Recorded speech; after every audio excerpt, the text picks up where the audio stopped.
Les tout premiers mammifères, qui étaient contemporains des dinosaures, vont profiter de la disparition des dinosaures pour pouvoir conquérir les espaces laissés libres. Et donc les mammifères vont être les grands vainqueurs de cette sortie de crise après le 66 millions d'années.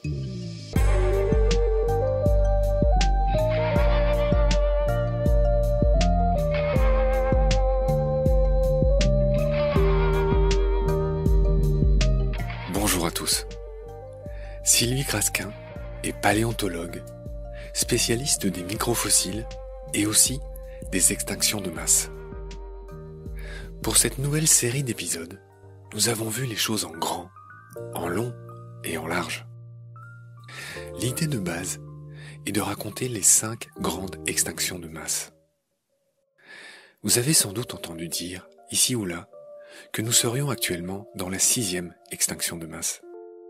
Dans ce fameux Anthropocène où l'activité humaine dérègle le climat.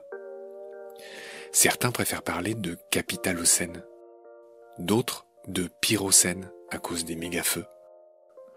On pourrait aussi proposer le Plasticocène, ou trouver d'autres mots en scène pour évoquer le réchauffement climatique, la fonte des calottes glaciaires et de la banquise, ou encore l'extermination passive de la biodiversité. Ah là, pousse-toi de là, que je m'y mette.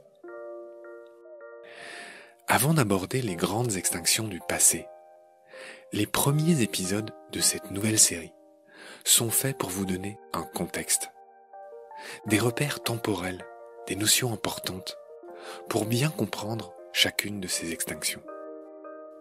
Pour ne pas les réduire à une série de dates opaques et à des causes qui se ressemblent souvent, vous allez le voir. Ces épisodes sont préparatoires à ce voyage dans les grands bouleversements du passé. Des bouleversements catastrophiques, mais naturels, qui ont changé la donne, fait bifurquer la vie, rebattu les cartes. Ce premier épisode est basé sur une des plus merveilleuses trouvailles de Carl Sagan, cet astronome et vulgarisateur mondialement connu, fondateur de l'exobiologie, c'est-à-dire l'étude de l'apparition de la vie. Carl Sagan, ce sublime vulgarisateur, auteur de la mythique série Cosmos. Cette trouvaille de Sagan, c'est d'avoir ramené l'histoire de l'univers à une seule année. Pour nous donner une idée des durées, de l'enchaînement des grands événements qui ont marqué l'histoire avec un H absolu. Voyage dans le temps, pour comprendre le passé et les âges de la Terre. Chapitre 1, c'est parti. Salut Sylvie. Bonjour Marc. Tu es venue chez moi pour enregistrer cette émission, comme beaucoup d'invités de Baleines sous Gravillon déjà. Donc merci d'avoir fait cet effort. Mais merci à toi de m'accueillir pour ce podcast. Sylvie, je te présente brièvement. Tu es née en 58. Tout à fait. On va dire ça comme ça. Et c'est une année, alors non pas érotique, mais mémorisable facilement puisque... Eh bien, nous étions à la fin de la 4e République, comme se plaisait à le dire mon papa. Je suis née sous la 4e République, qui était en fin de vie, puisque la 5e a commencé en 59. Très juste. Voilà, tu es donc mère de famille. Tu as 2 fils dont on glissera peut-être un mot. Il y en a un qui fait les fameuses tisanes, les 2 marmottes. Ça, oui. Comment il s'appelle ? Il s'appelle Victor.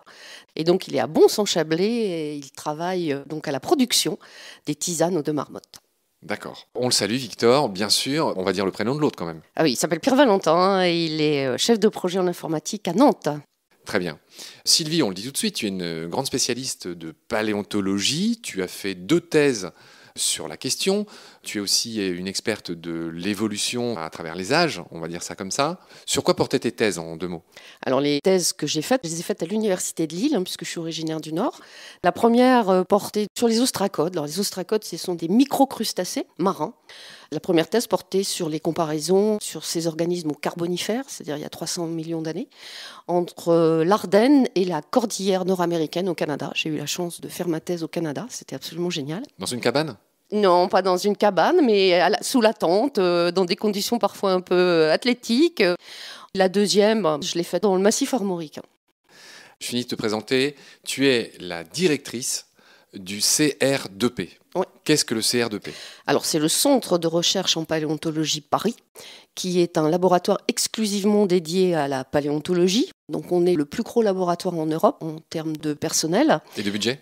Non, de budget, non, je ne crois pas. Ah, quoique si, peut-être au niveau européen.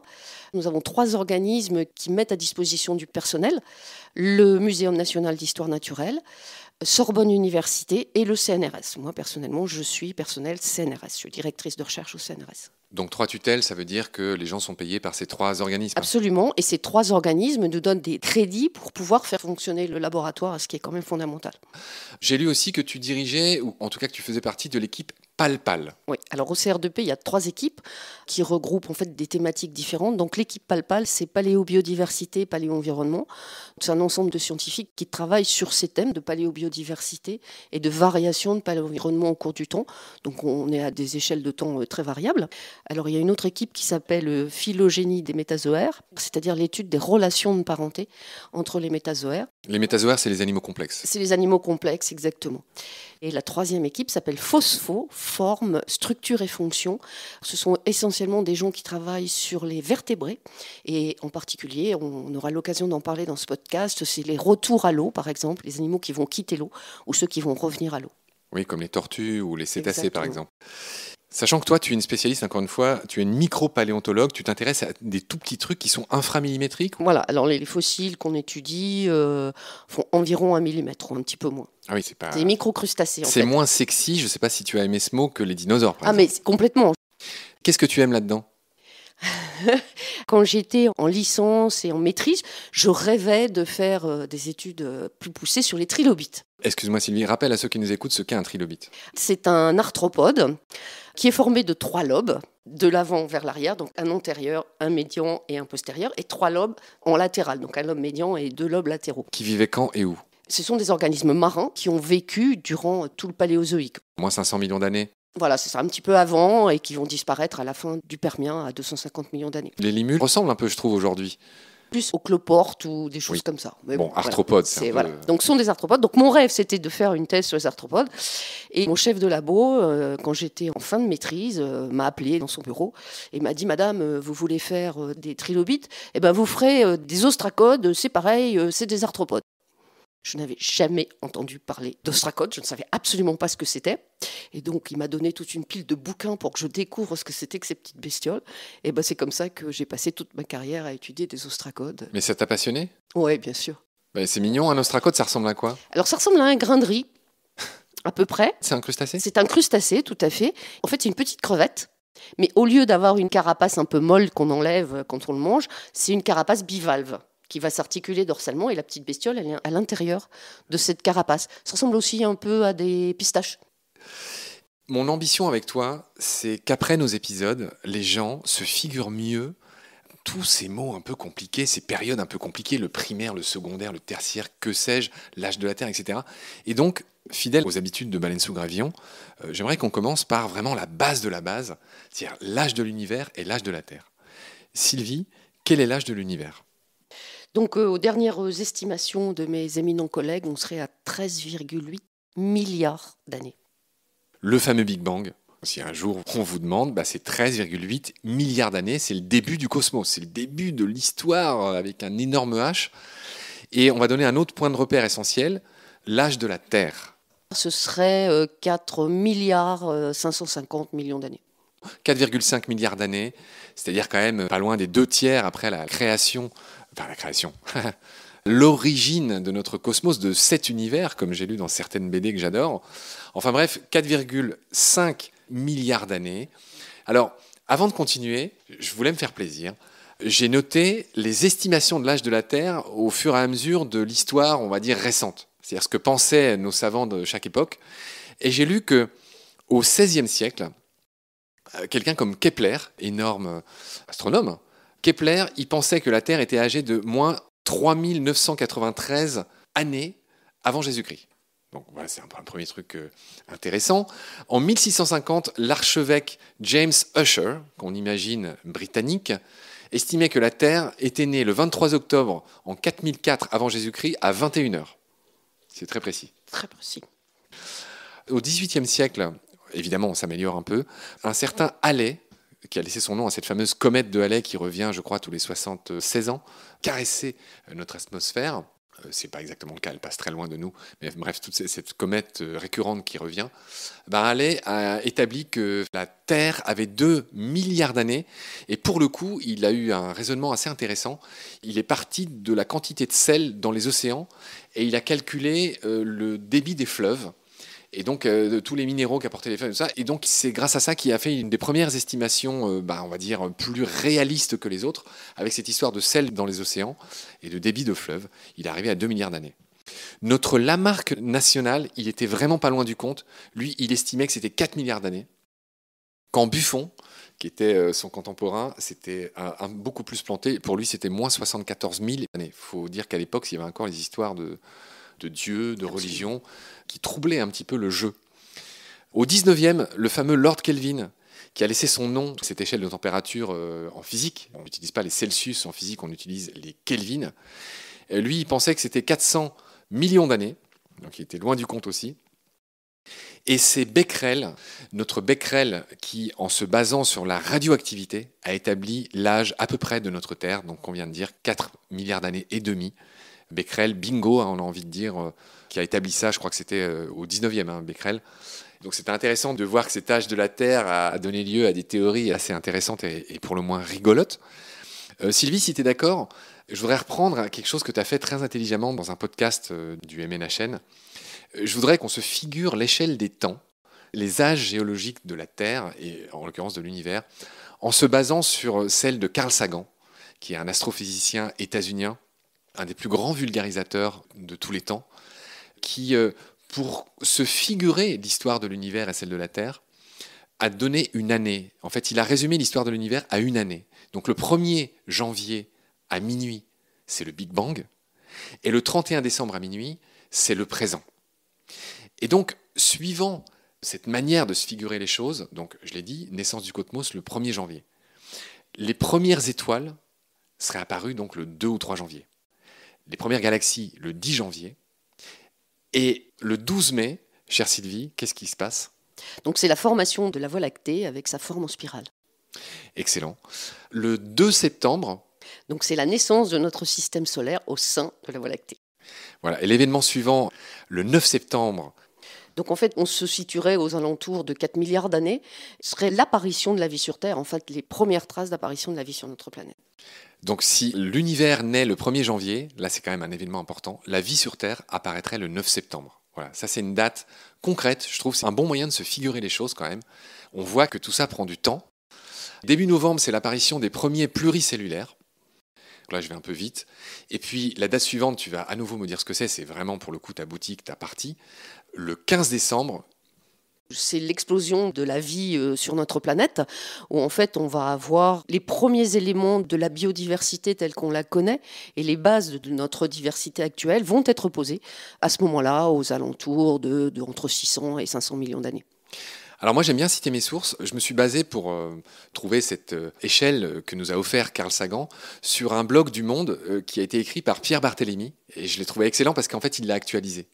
C'est juste pour dire qu'il a utilisé un mot que tu n'aurais pas employé toi, c'est que justement cette histoire d'explosion de vie, là, le 15 décembre, il dit que c'est l'arbre de la vie qui commence à se diversifier.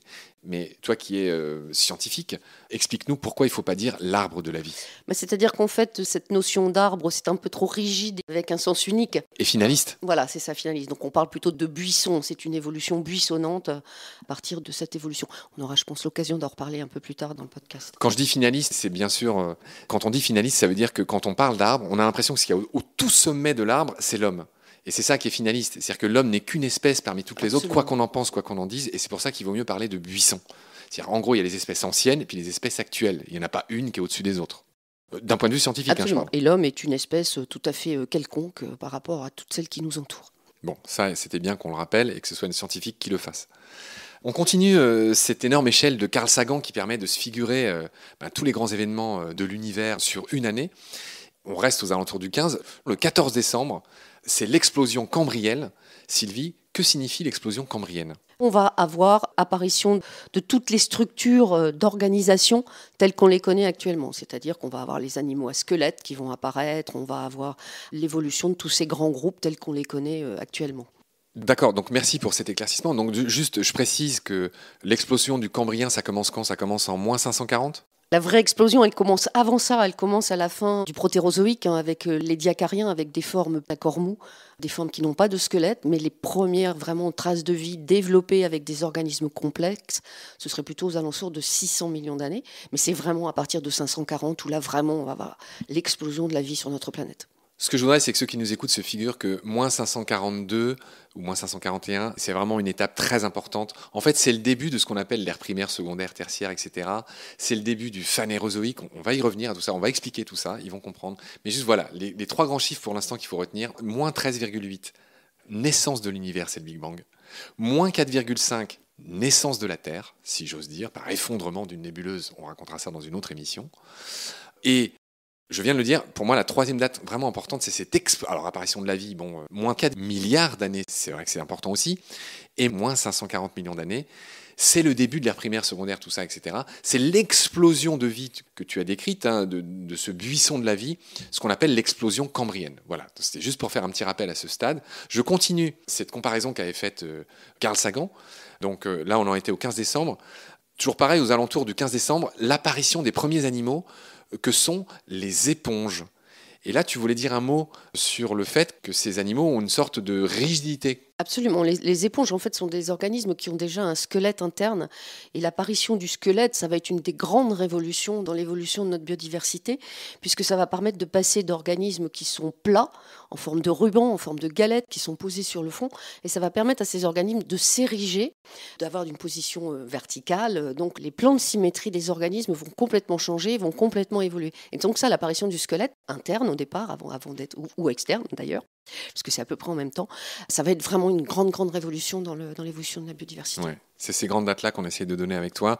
Je continue cette merveilleuse comparaison de Carl Sagan. 17 décembre, apparition des arthropodes avec tes fameux amis les trilobites. On en a déjà parlé, les trois lobés là. 18 décembre, apparition des poissons. Et puis là, il se passe un événement important entre le 18 et le 20 décembre que je te laisse nous dire. Il va y avoir une autre révolution, c'est-à-dire qu'il va y avoir ce qu'on appelle la terrestrialisation, qui est plus connue sous le nom de sortie des eaux. Mais là aussi, quand on utilise cette expression, c'est un petit peu finaliste. Les plantes, les organismes n'ont pas décidé un beau jour de s'installer sur la Terre. C'est les conditions paléo-environnementales qui ont fait qu'ils se sont retrouvés à l'air libre et qu'il a fallu qu'ils s'adaptent. Ouais, très bien dit. Donc le 20 décembre, c'est l'émergence des plantes terrestres. Le 21 décembre, apparition des insectes. Alors là aussi, je veux bien que tu me dises un mot. Les insectes, on pense, alors c'est encore pas complètement admis à 100%, mais que ce sont d'anciens crustacés, d'anciens arthropodes en tout cas, qui ont conquis le milieu terrestre. Les insectes seraient des descendants des crustacés, et c'est une théorie qu'on appelle la théorie des pancrustacés. Oui, en fait, c'est un grand groupe qui englobe les crustacés. Donc, ce grand groupe regrouperait à la fois les insectes primitifs et les crustacés. Oui, donc les insectes seraient des descendants de ce qu'il y avait dans l'eau et des crustacés qu'il y avait dans l'eau. Le 22 décembre, je continue, apparition des amphibiens. Tu veux dire un mot sur l'apparition des amphibiens ? Les amphibiens sont des organismes qui ne sont pas encore complètement libérés du milieu aquatique et qui ont encore besoin du milieu aquatique pour vivre, mais qui vont faire une transition avec le milieu continental et qui permettront après de devenir complètement indépendants du milieu aquatique. L'étymologie le dit bien. D'ailleurs, insecte, ça veut dire couper. Ces animaux, comme les arthropodes, qui sont composés de segments. Enfin bref, là je fais mon petit quart d'heure d'étymologie. Mais amphibien, amphibios, deux milieux de vie. L'amphibien, il vit à la fois dans l'eau et sur terre, grosso modo. C'est ça que ça veut dire amphibien. 23 décembre, apparition des reptiles. Sylvie, qui sont ces reptiles ? Alors les reptiles, ce sont des organismes qui vont avoir un système de circulation à sang froid, quoique ce soit encore un peu discuté. Donc ils vont commencer à être présents au Carbonifère. Donc ils vont sortir des eaux, ils vont être relativement indépendants. Vers quel, moins 400 ? Ouais, dans ces eaux-là, 350, qui donneront naissance, bien sûr, après à nos fameux dinosaures. Dont on va reparler. On sera obligé de parler. Toi, c'est pas ton dada. Tu trouves qu'on en parle trop ? Je trouve qu'on en parle beaucoup trop et c'est tellement... c'est une toute petite partie de la paléontologie. C'est comme si on disait, on va parler de la biodiversité actuelle et on va parler que des lézards. Est-ce que tu as vu Jurassic Park ? Bien sûr. Bon, la vie trouve toujours son chemin. Oui, Chez Sylvie Crasquin aussi. absolument. Bon, très bien. Le 26 décembre, chère Sylvie, apparition des premiers mammifères. Bon, on va pas dire grand-chose, on en fait partie. 30 décembre, qu'est-ce qui se passe? Donc, à partir de ce moment-là, il va y avoir un événement majeur dans le paléo-environnement qui va modifier les structures. Et donc, les tout premiers mammifères, qui étaient contemporains des dinosaures, vont profiter de la disparition des dinosaures pour pouvoir conquérir les espaces laissés libres. Et donc, les mammifères vont être les grands vainqueurs de cette sortie de crise après le 66 millions d'années. Je veux pas t'embêter, mais tu dis les grands vainqueurs, les grands bénéficiaires. Il n'y a pas eu de combat. Oui, non, bien sûr, il n'y a pas eu de combat, pardon, les grands bénéficiaires. L'événement majeur dont tu parles, tu dis événement majeur parce que tu n'as pas envie de dire que c'est une météorite? Alors, il n'y a pas que ça, en fait. Ce sont les événements de la limite Crétacé-Tertiaire ou Crétacé-Paléogène, comme on le verra plus tard. Donc, une somme d'événements qui se produisent à ce moment-là. Et donc, il y a effectivement une météorite qui tombe sur notre planète et qui va être un facteur aggravant. Mais avant ça, il y a eu là aussi des quantités astronomiques de volcanisme qui se sont produits à ce moment-là et qui ont complètement changé l'environnement sur notre planète. On va le dire dans les prochains épisodes, Sylvie, mais je crois qu'il est bon qu'on le signale à ce stade. C'est que ce que tu expliques dans tes cours, dans tes conférences, c'est que c'est multifactoriel. Absolument. Souvent. Les crises d'extinction, qui sont notre sujet, sont multifactorielles. C'est peut-être quelque chose que tu voudrais dire maintenant. Absolument. Alors, quelles que soient les crises dont on parle, parce qu'on va parler essentiellement des 5 crises majeures dans l'évolution de la biodiversité, et c'est toujours multifacteur. Alors, bien sûr, les 3/4 du temps, on va retrouver les mêmes facteurs. C'est-à-dire qu'on va avoir des émissions volcaniques, on va avoir des changements climatiques, dans un sens ou dans l'autre. Ce n'est pas forcément un réchauffement, ça peut être aussi un refroidissement. L'un pouvant aggraver l'autre. C'est-à-dire que Absolument. quand il y a des poussières de volcans dans l'atmosphère, la lumière passe plus, ça se refroidit. Exactement. Donc, Bon. c'est des choses qui s'enchaînent et qui sont liées. Il est souvent extrêmement difficile de faire la part des choses entre, par exemple, le volcanisme et le refroidissement dans un premier temps, puis le réchauffement avec l'effet de serre, la montée des eaux ou la baisse des eaux. Le niveau marin est quelque chose qui va être extrêmement important dans les explications des causes des crises. Bon, après, on peut avoir des choses qui sont complètement indépendantes, peut-être la chute de météorites. Ça, c'est quelque chose qui va s'ajouter aux autres causes. Je termine cette merveilleuse comparaison de Carl Sagan.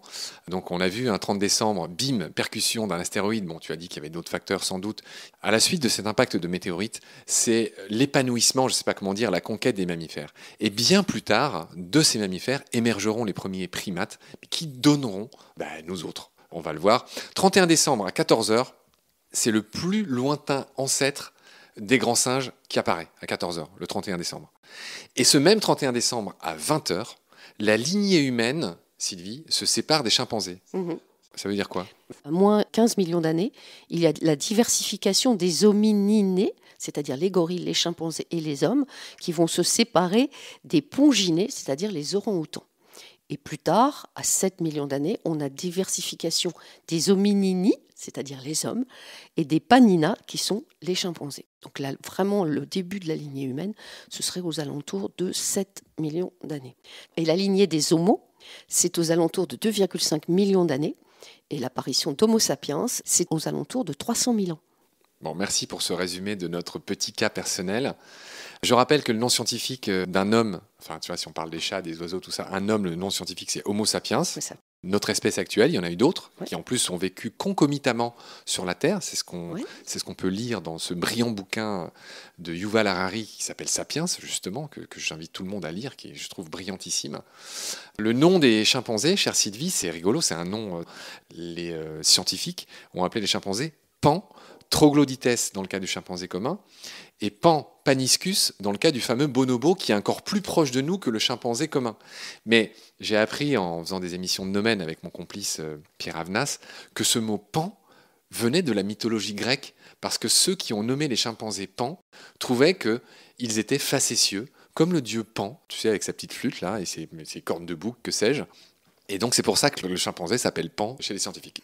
On va finir, malgré tout, cette échelle des temps de Carl Sagan que je trouve brillantissime et pas finie. Donc je rappelle, sur une année, le 31 décembre à 23h, l'Homo erectus se balade à la surface de la Terre. À 23h48 minutes, l'Homo sapiens entre en scène. À 23h59 minutes et 20 secondes, cet Homo sapiens peint la grotte de Lascaux. Ça correspond à moins 21 000 ans. Vers cette époque, il commence à songer à inventer l'agriculture. Là encore, je renvoie au bouquin de Yuval Harari. 23h59 minutes 47 secondes. Il commence à fondre les métaux et surtout il trouve un nouveau moyen de communiquer et de transmettre, c'est l'invention de l'écriture autour de 3500 ans. Et cette date est importante puisqu'elle est la limite entre la préhistoire et l'histoire. Alors c'est une convention, hein. Mais effectivement, si on vous le demande, c'est quoi la jonction, le point de séparation entre la préhistoire et l'histoire? Eh bien c'est justement à moins 3500 avant Jésus-Christ, invention de l'écriture, c'est ça qui différencie l'histoire de la préhistoire, et c'est une frontière très logique, puisque l'histoire, c'est ce que les hommes ont commencé à compiler, et c'est grâce à l'écriture, hein, vous connaissez tous le proverbe, les paroles s'envolent, les écrits restent, ce qui fait l'histoire, c'est ce que l'homme a pu consigner grâce à l'écriture. On va finir ce que disait Carl Sagan, 23h59 55 secondes, apparition de christianisme, à l'apogée de l'Empire romain, et la guerre de 100 ans survient à 23h59 et 58 secondes. C'était, je le rappelle, de 1337 à 1453, la guerre de 100 ans. Et je n'ai noté que ça, et on imagine bien que les toutes dernières microsecondes, c'est plus ou moins tous ces derniers siècles, la révolution industrielle, etc., etc. Chère Sylvie, sur cette première manière d'envisager le temps et de donner à celles et ceux qui nous écoutent une idée de l'âge de la Terre, de l'univers, on va répéter une dernière fois ces très grandes dates qu'on peut retenir en tout cas, on va le faire avec toi, la naissance de l'univers. 13,8 milliards d'années. Naissance de la Terre. À 4,5 milliards d'années. Apparition de la vie. Apparition de la vie à 4 milliards d'années environ. Il y en a qui disent 3,5, 3,8, oui, bien sûr. Mais ça dépend, qu'est-ce qu'on considère la vie. C'est vrai Exactement, que c'est un peu complexe. Dépend, voilà. Ensuite, l'explosion du Cambrien, c'est-à-dire l'explosion du buisson de la vie. L'explosion du buisson de la vie, c'est à partir de 600 millions d'années, entre 600 et 500 millions d'années. Voilà. Le début de ce qu'on appelle le phanérozoïque, c'est-à-dire de l'ère primaire, secondaire, tertiaire et ce qu'on appelait autrefois quaternaire, c'est quand? C'est à 541 millions d'années. Voilà. Et ça, c'est ce qu'on appelle, c'est le début du Cambrien. Et tout ce qu'il y a avant, c'est ce qu'on appelle le précambrien. Absolument. Voilà. Pour ces grandes dates. Ensuite, on a vu avec Carl Sagan, vous avez vu que si on résume tout ça à une année, aux 2/3 apparaît seulement la vie, etc. Là, il faudra juste réécouter l'épisode. Mais voilà, je trouvais que c'était une bonne manière de retenir les échelles de temps, se figurer tout ça. Et c'est là-dessus que, si tu veux bien, Sylvie, on va finir ce premier épisode. Je te retrouve très vite pour envisager la suite, donner toutes ces grandes dates, toute cette bonne manière d'appréhender l'histoire de la géologie. Et donc, merci pour tes lumières, Sylvie. À très vite. Salut. Salut Marc, à très vite.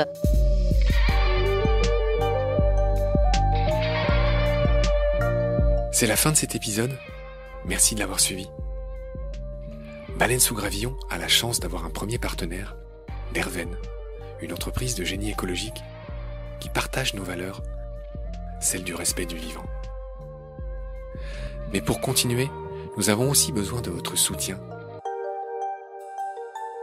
qui consiste à s'abonner, à partager le lien de nos podcasts et ou à faire un don sur Hello Asso. Grand merci par avance. Je remercie tous mes équipiers pour leur aide précieuse et je vous retrouve bientôt pour de nouveaux épisodes. D'ici là, prenez soin de vous et de ce qu'il y a autour de vous. Merci, à bientôt.